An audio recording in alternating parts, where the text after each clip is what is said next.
मंचाधिष्ठित अधिकारी वर्ग आणि ज्यांनी आतापर्यंत सेवा रुजू केली आणि आज सेवा पूर्ती करून आपल्या पुन्हा एकदा प्रपंचाकडे सुखरूप जात आहेत ते सर्व अधिकारी पदाधिकारी आणि जे स्नेही आहेत. श्रोतेजनो,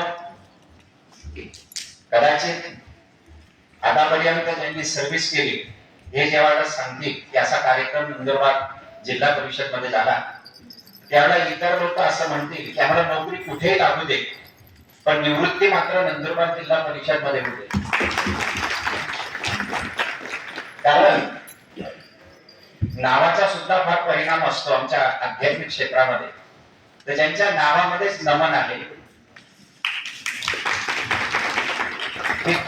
कुठल्याही प्रकारे कोणाला कमी जास्त कोणाला काही न ठेवता एक शिक्षकापासून अधिकाऱ्यापर्यंत सगळ्यांना समान दर्जा. कारण नमन नावाला कानाने मात्राने विलांटी नाही.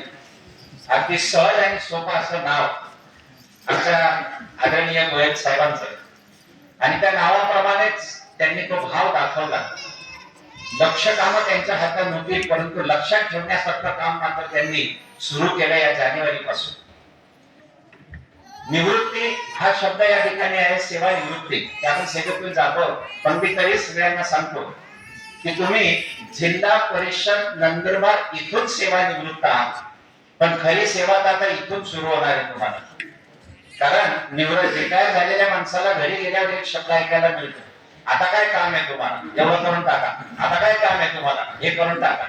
तर सेवा निवृत्ती नाहीये तुमची, ही सेवा पूर्ती आहे की इथली सेवा तुमची पूर्ण झाली आणि तुम्ही आता एका दुसऱ्या सेवेत आले. आणि प्रत्येक जण रिटायर होताना या ठिकाणी आपल्या मिसेसला घेऊन, ही संकल्पना साहेबांची आहे की तुम्ही आपल्या इष्टांना घेऊन या, पत्नीला घेऊन येता हे फार चांगलं आहे. त्याचं कारण आहे ज्या वेळेला संसारामध्ये कुठे काही जायचं असतं, काही कार्यक्रम असतात नातेवाईकात आणि माणूस म्हणतो की मला रजा नाही, मला कामाला गेलं पाहिजे, तर काय संताप. आणि त्या संतापात म्हणतात की जेव्हा जेव्हा काम काम काम काही रजा मिळत नाही का, तुम्हाला काय कोणत्याची टोपी मिळणार, तर ती टोपी आज मिळालेली आहे. आणि ती सगळ्यांच्या डोक्यावरती कोणत्याची टोपी चढवण्याचा सगळ्यात मोठा सन्मान जर कोणाला असेल तर आमचे आदरणीय नमनजी गोयल साहेब यांना.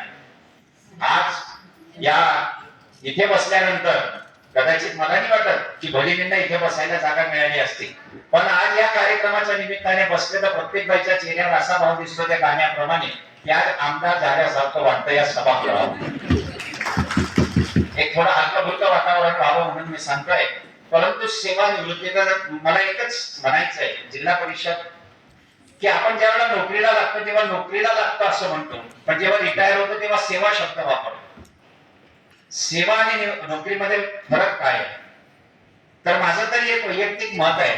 साहेबांना विनंती करेल आमच्या गोयल साहेबांना की जिल्हा परिषदच्या शाळेमध्ये जे गेट असतं एंट्री करायचं त्याच्या उजव्या बाजूला एक शब्द लिहिला गेला पाहिजे की ज्ञानार्थे आगमनम, की तुम्ही विद्यार्थ्यांनी ज्ञानासाठी या, ज्ञानार्थे आगमनम. आणि डाव्या हाताला दिलं गेलं पाहिजे सेवार्थे गमनम, की तुम्ही शाळेमध्ये जेव्हा येतात तेव्हा ज्ञानार्थे आगमनम आहे आणि तुम्ही आता डिग्री घेऊन जेव्हा बाहेर पडणार आहात तेव्हा सेवार्थे गमनम. तर ज्ञानासाठी येणारा जिल्हा परिषद शाळेतला विद्यार्थी हा सेवेसाठी बाहेर पडतो, मग तो कुठल्याही डिपार्टमेंटचा असो. आणि म्हणून त्याला सेवा निवृत्ती आहे. कारण मी शाळेतून बाहेर पडलो तेव्हा मी सेवेचा वारसा घेऊन बाहेर पडलो आणि आज ही सेवा निवृत्ती. तीन गोष्टी साहेबांना मी लाख लाख धन्यवाद देईन की साहेब तुम्ही जे हा कार्यक्रम केला. तीन गोष्टी फार आमच्या देशात महत्वाच्या आहेत. एक, लहानांना ज्ञान द्या, तरुणांना काम द्या आणि म्हाताऱ्यांना मान द्या. तीन गोष्टी जर दिल्या गेल्या, लहानांना ज्ञान दिलं गेलं पाहिजे, तरुणांना काम दिलं गेलं पाहिजे आणि म्हाताऱ्यांना जे वयस्कर झाले त्यांना दुसरी कसली अपेक्षा नसते, फक्त त्यांना मान दिला गेला पाहिजे. म्हणून सगळ्या निवृत्तीनंतर तुम्हाला निवृत्तीनंतर पेन्शन मिळेल, तुमचे काय असतील नसतील ते पीएफ मला माहिती, त्याच्यातली मला कल्पना ती मिळेल. पण आज जे तुम्हाला साहेबांनी उपलब्ध करून दिलेलं आहे मला नाही वाटत की भारतात कोणाला हे मिळालं असेल. आणि ही संकल्पना अत्यंत उत्कृष्ट. आणि आज आपण सारे निवृत्त होत आहात. वृद्धा तर मी म्हणणार नाही, आमच्या शिक्षकांनी फार चांगलं सांगितलं की मी कामात कधी थकलो नाही.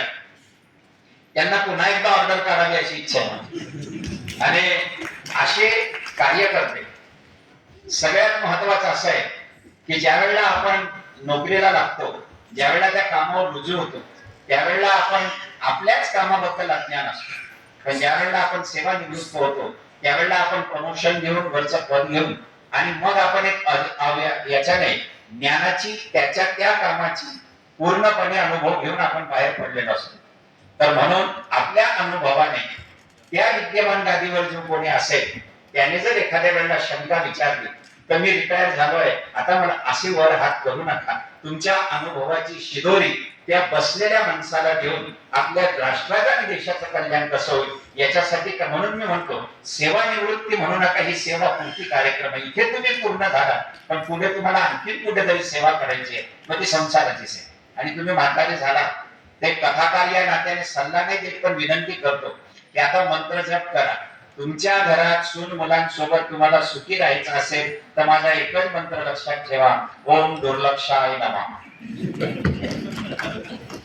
घरात जास्त लक्ष घालायचं नाही, आपण आपलं शांत बसायचं आणि आनंद घ्यायचा. ते सर्व अधिकारी पदाधिकारी मंडळी या ठिकाणी बसलेले आहेत आणि या ठिकाणी आपण निवृत्ती मोकळे होतो. पण एक लक्षात ठेवा, माझ्या डोळ्यात एकच एक घटना, शहादा बस स्टँडला एक ड्रायव्हर पुण्याहून गाडी घेऊन आला होता. त्या गाडीत नेऊन तर ती गाडी इतकी जोरात कुठून जोरात सुरू झाली दोंडायच्या पासून का, तर त्याच्या डोक्यात एकच होतं की माझी आता ड्युटी संपली, मला घरी जायचं.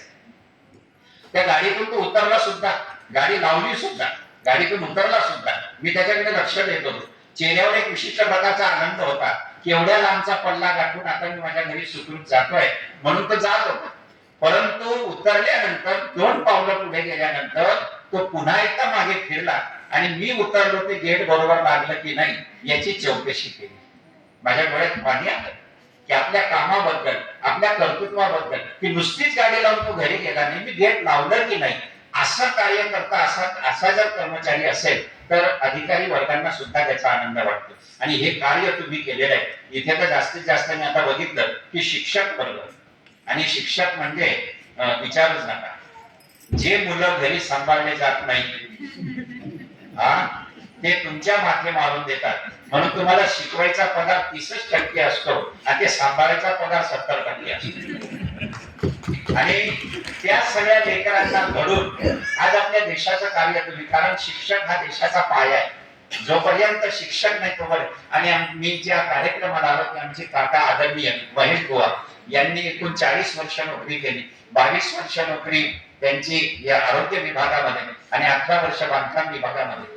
ज्या वेळेला ते सर्व्हिसला लागले तेव्हा 8/7/2004 तारीख होती. तर 4 आणि 8 निम्मेचा फरक आहे. आणि आज रिटायर होत आहे तर 30/6/2026 तर 3 आणि 6 निम्मेचा फरक आहे. मी त्यांना एवढंच सांगेन की आता 60 वर्षाचं तुमचं आयुष्य निम्मे झालंय, आता पुढचं आणखी निम्मे तुम्हाला खूप आरोग्य लाभो, खूप आनंद मिळो. आणि सगळ्यात महत्वाचा विषय असा की आपण वृद्ध होतो, आपण म्हातारे होतो, ते शरीर होत असेल, परंतु आपलं एक मन, एक खंबीर मन ठेवू. कारण म्हाताऱ्या लोकांना दुसरी कसलीच अपेक्षा नाही. मी बोललो ना की लहान मुलांना ज्ञान, तरुणांना काम आणि म्हाताऱ्यांना एकाच गोष्टीची अपेक्षा असते आणि ती म्हणजे मान. ज्यावेळेला तुम्ही सर्व्हिस करत होता त्यावेळेला अधिकारी वर्ग जेव्हा फोन येतो की आज अधिकारी आमच्या शाळेवर येणार आहेत किंवा आमच्या ऑफिसात येणार आहेत, तर त्यावेळेला तुम्ही त्यांना आदर दे किंवा येत आहेत, आम्हाला तिथे थांबलं पाहिजे, आमचं काम केलं पाहिजे, नीट नेटकं सगळं झालं पाहिजे, तुम्ही आदर दिला. आतापर्यंत तुम्ही दिलेल्या आदराची कोच पावती म्हणजे आजचा मान.